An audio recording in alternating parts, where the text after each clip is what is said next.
For decades, the Western Balkans has been known as a region people leave. From the 1960s and 70s, when Yugoslav gastarbeiteri, guest workers, left in hundreds of thousands for factories in West Germany, Austria and Switzerland, sending money home but building their futures abroad. In the 1990s, the wars forced another exodus, this time for sheer survival, when hundreds of thousands of people left the region. And in the years since, a renewed economic outflow has continued.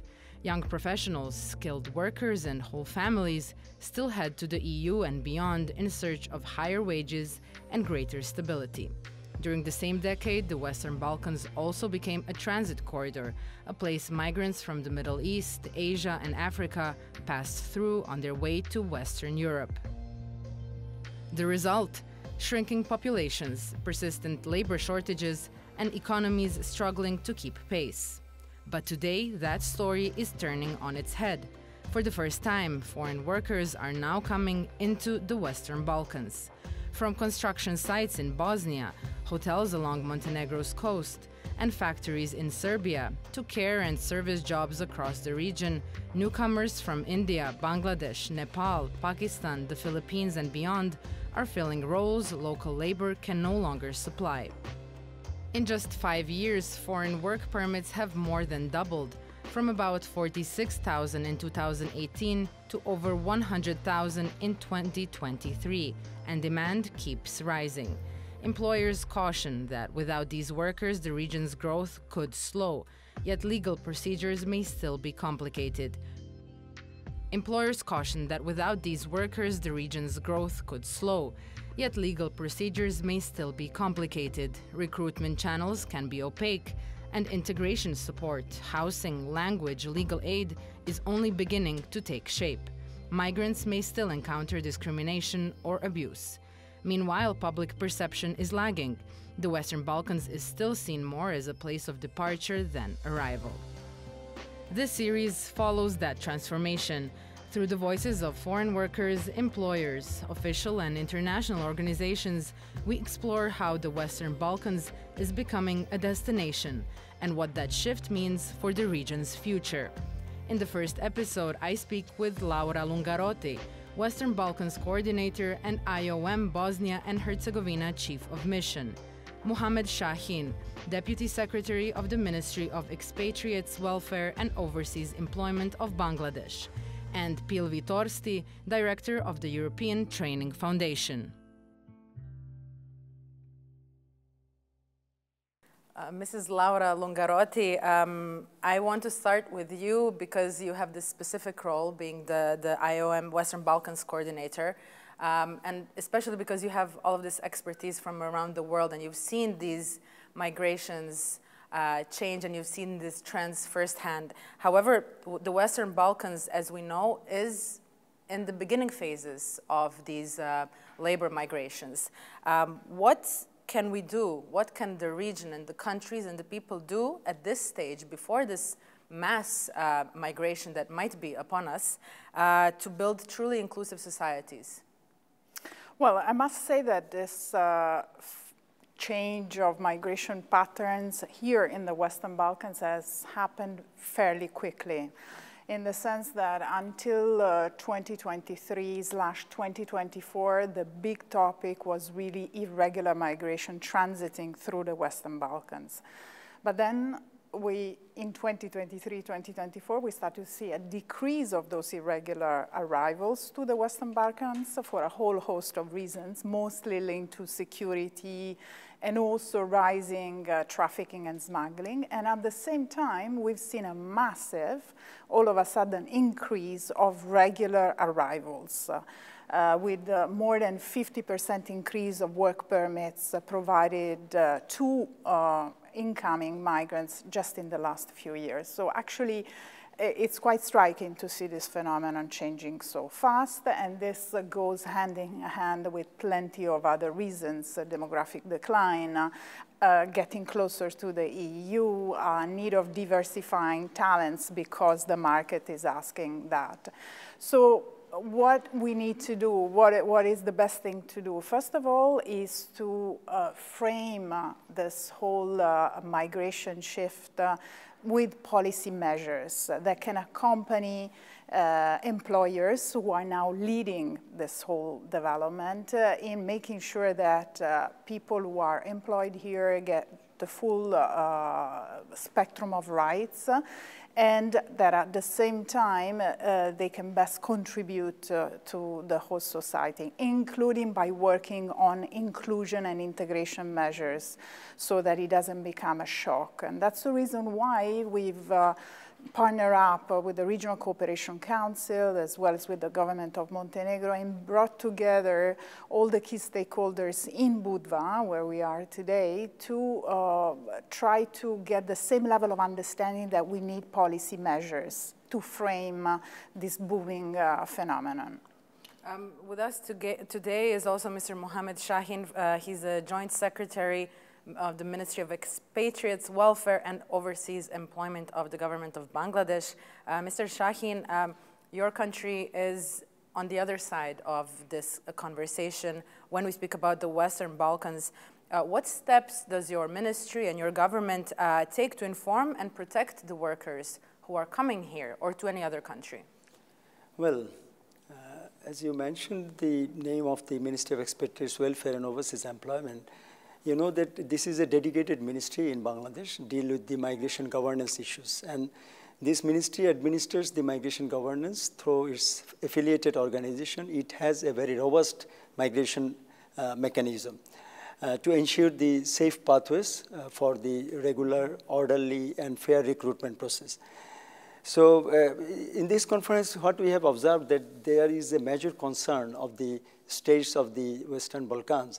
They have the concern for the migrants, retention of the migrants in Balkan states and their recruitment process, whether it is safe or in orderly process or not.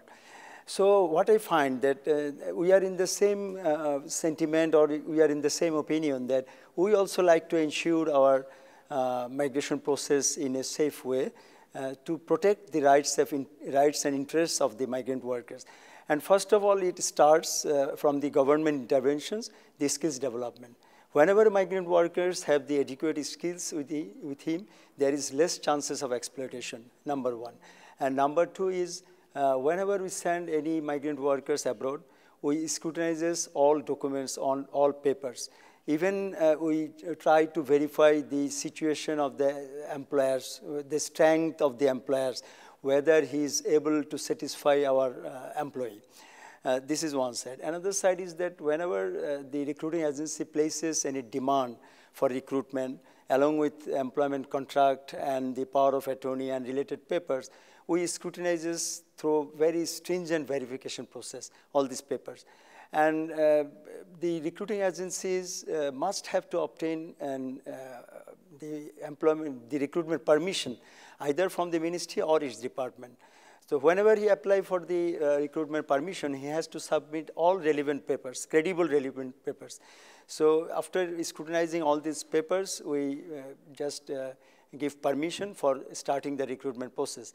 And once the recruitment process is started and the migrant workers is selected, he has to go through another verification process for his safety and security. And this facilitates both the countries, for the country of origin and also for the country of destinations. And prior to departure, he has to undergo through a pre-departure orientation course. And in that course, we provide all sorts of information related to the rules, regulations, and the laws of the country of destination, that is the host country's culture, language, and everything, so that he can easily customize there in his working station, and he can easily customize in the working conditions. With us today is also Mrs. Pilvi Torsti, who is Director of the European Training Foundation. So maybe for starters, for our viewers, if you could just tell us shortly what European Training Foundation is, and right away, could you tell us how can targeted training and skills development afterwards serve as tools for integration and social cohesion, in this case in the Western Balkans? Yeah, so European Training Foundation, ETF, is an EU agency we could say perhaps an EU arm outside the EU countries. We operate in the countries in the EU neighborhood and beyond in the field of skills, human capital development. So both employment and education, transformation of systems, development of systems, and also monitoring and analyzing education and training systems of the EU neighborhood, including Western Balkans, including Central Asia, North Africa, also Eastern Europe, Ukraine, Moldova, etc. Well, looking at then the role of skills in the whole spectrum of migrations, of course, skills development, it's both about stability and it's about progress. And when you look at it from the perspective of an individual, actually, so the skills development has to do with the ability for participation in the economic life, in the labor market, but also in the social life. And that's one of the things that EU really actually is emphasizing as part of the migration policies, that you also have the kind of rights as a, if not as a citizen, but as a member of that society when you work there. If you then look at the perspectives or the policies that EU has to enhance this year, the new Commission, von der Leyen Commission, launched something called Union of Skills.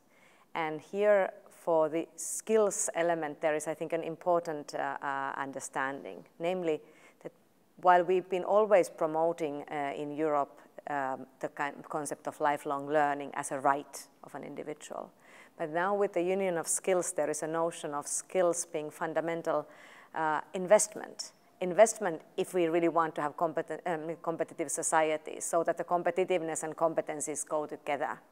And it may be an easy thing to say, but if you look at it actually from the perspective, again, of the individual, or of the employer of a company, or of a country that is, for instance, receiving migrants, this investment is a long-term perspective for labor migration and a sustainable perspective, therefore. And perhaps there's one example of the policies that are relevant, that we work with the Western Balkan countries, actually all 6 countries, and also actually other countries, including today Ukraine. But it's an EU policy called Youth Guarantee, and that I think serves as a good example how in the skills development you need to bring everyone to the same table. So with the Youth Guarantee, you typically work with ministries, employment services, companies, youth organizations, civil service organizations, social partners, with the aim to connect everyone. So to look at really that what are the needs of young people who are either lacking some part of their education still or are unemployed, and is it the reskilling program they need, or is it actually some sort of social support, for instance, in terms of housing they need, but at the end result being that they actually are employed. And I think the new phenomenon through labor migration is, of course, an interesting element also from the perspective of the Youth Guarantee, because you need to look at probably also the workers that come at some point, they may be needing to look for another job. So can that sort of policy also accommodate, again, looking at all the partners, all the stakeholders together in the same table? Something Mrs. Torsti said, you said that this is investment when you spoke about skills, which reminded me, Laura, you've had, I know you said that labor migration can be a driver of economic development if it's done right. So I think it would be important, for our viewers to hear the justification and the logic behind this sentence, maybe in an attempt to understand what's happening to us. Of course. How labor migration can become a leverage of growth. I mean, let me be simple. If you have a labor migrant, so a regular migrant who comes to Bosnia-Herzegovina or comes to Serbia, he works in his environment, but then first of all, he can start to benefit from a number of services of the community around him. So investing in services and then he becomes an economic actor of the society he's in. Down the line, he can start to pay taxes, of course. So in a way, he provides also social services and social guarantees for an aging population of his host societies. We've seen a super nice example today of a migrant worker who was then down the line able to create her own business here in Montenegro. She created an Indian restaurant, so she becomes herself an employer. So she generates wealth, she generates growth. So if you create the conditions for that labor migrants to be included in the society, that labor migrants becomes an economic actor of the society by spending, investing, paying, and that's the key point.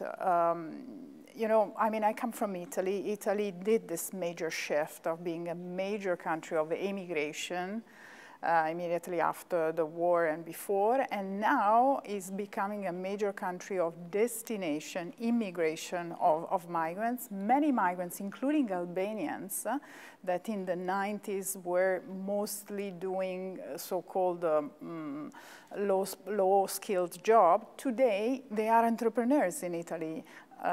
They are creating jobs for others. So that's the transition we can see in well-managed labor migration policies. And Mr. Shaheen, you know, many Bangladeshi workers in the Western Balkans may be migrating outside of these official government-to-government channels that we talked about. What challenges does this pose for the Bangladeshi government and even your ministry in that sense? And in the end, the whole idea behind the ministry that you explained to us, what if it goes outside of your scope? Well, this is something what you have mentioned, that there are chances or maybe some unofficial migration may be occurred in some of the places. But we do not have any formal or official information. So if we have any official or formal information, definitely we will take care of it. We will address the issue. But anyhow, in our migration process, this is a regular process which we follow, that is the sensitization for safe migration and the awareness campaign. And since Laura is here, IOM, ILO, and many other organizations, they support us in these endeavors. And we provoke all the aspirant migrant workers, please follow the safe pathways. Don't follow any illegal pathways or any irregular pathways that could be very much vulnerable for you, not only for the country, and that can jeopardize our images also. So it is definitely very much harmful, not only for the migrant workers, for the nation as a whole. Because you know that Bangladesh is a major labor-sending country, and we have abundance of human resources and a large number of the skilled manpower pool. So we like to send more people to more countries, especially as regard to today's discussion on the Western Balkans. We are looking for new markets. So the Balkans, Western Balkan countries could be a very good option for us for decent work of our migrant workers. I understand.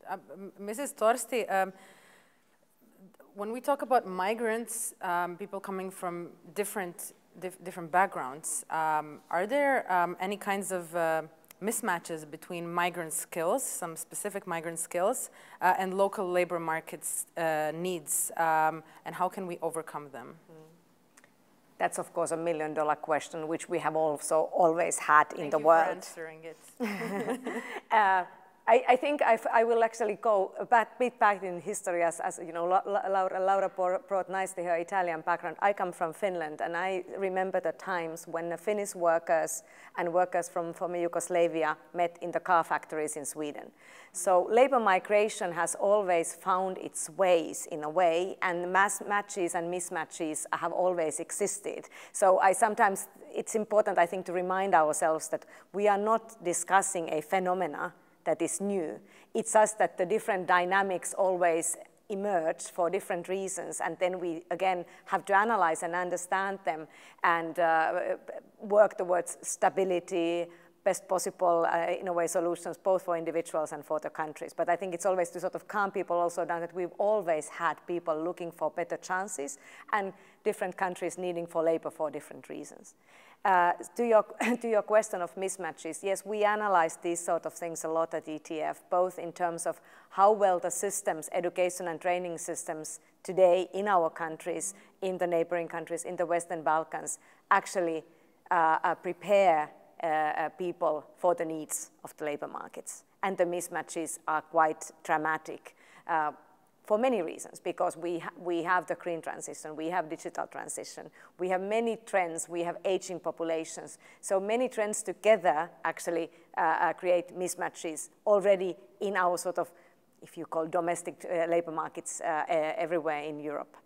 And then when you look at the labor migration as one of the solutions, again, the picture is quite complex, because often people leave. We, of course, have seen this breach, and also a lot of people at the moment are working outside, probably 1/4 of the population or so.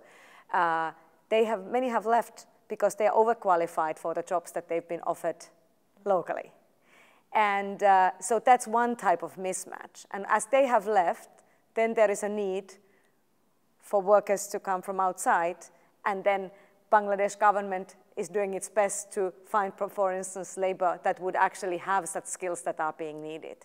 But in reality, when we are in the real situations of the labor markets, as was reminded us today, that it's not labor markets are not a theory, they are a reality, day-to-day reality. So that is there where then the different reskilling and upskilling programs need to take place in order actually to really overcome those mismatches. Our role as an EU agency that does lots of analysis is try also to see a little bit further ahead, that what are the needs in years' time, in 5 years' time, to do foresight work in order the systems also to prepare themselves better, not to have ad hoc solutions, but to be systemic and long-term in the solutions also within our countries. Mrs. Lungarotti, I mentioned, and you said that you've had experience in some very diverse societies. Maybe this question is twofold in a way. So to ask you this both as Laura, the person who's been to all these places, but also as somebody representing IOM. Based on your experience, what are the best integration models on one hand? And secondly, what do you want to see here? What do you want as the outcome of this conference today, or to see the Western Balkans become in a few years' time, in order to evade two very conflicting poles of a spectrum? On one hand, ghettoization, and on the other side, assimilation, which are both trends we've seen backfire and misfire in many European societies when it comes to migration. Integration, inclusion is one of the most complex area in which many countries are grappling with when it comes to migration. I don't think there is a golden formula. I cannot pinpoint a model that has worked extremely well. Unfortunately, there are some good practices here and there which have proven successful, but then there's been here and there also backlashes sparkled by various phenomena, including geopolitical phenomena. So I cannot point you out of an integration model that works, but I can point you out to key issues that have to be taken into account, such as cultural orientation, learning the language. We see now increasingly the debate about learning the language of the destination country where you are, access to key services, diversification of the workplace. These are all things that work. And also what works very well is local level integration, when local authorities are involved in driving the policies for inclusion and integration of their newcomers. And because they can capitalize on those newcomers and becomes a win-win for a local reality. So these are all good things that are out there as good practices and a good example. What we are aiming at, first of all, here we are at the beginning of this debate in terms of authorities' understanding of the changing reality. So today the idea was, let's get a shared understanding that we can gain out of working more on this issue. Down the line, we would expect various countries in this region to start have inclusive policies that look at all these aspects, including, as we said, integration and inclusion. And then hopefully a more regional also umbrella that could also be supported by the Regional Cooperation Council that pinpoints some of the convergence, some of the best practices in one country that could be replicated elsewhere. So it's a long journey. It's a long journey. Now we are starting from the understanding of the issue and the political interest around it, but then there are tons of other things that need to happen from the policy point of view, from the data point of view, from the practice point of view that hopefully will unfold nationally and regionally.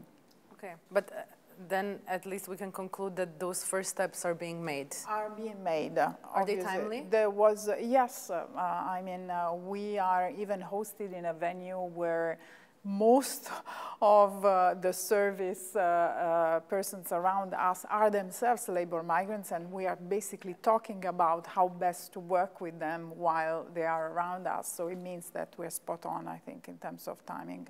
We're gonna finish with this, and I will, I'm actually looking forward to, because this is going to be a serial. We're doing a few episodes on this topic in the Western Balkans, and I want to thank you all for being the first ones and for kickstarting this hopefully fruitful and possibly useful discussion for the Western Balkans, for the society, and for the incoming immigrants. So thank you, all three of you. Thank you. Thank you, Thank you very much. Thank you.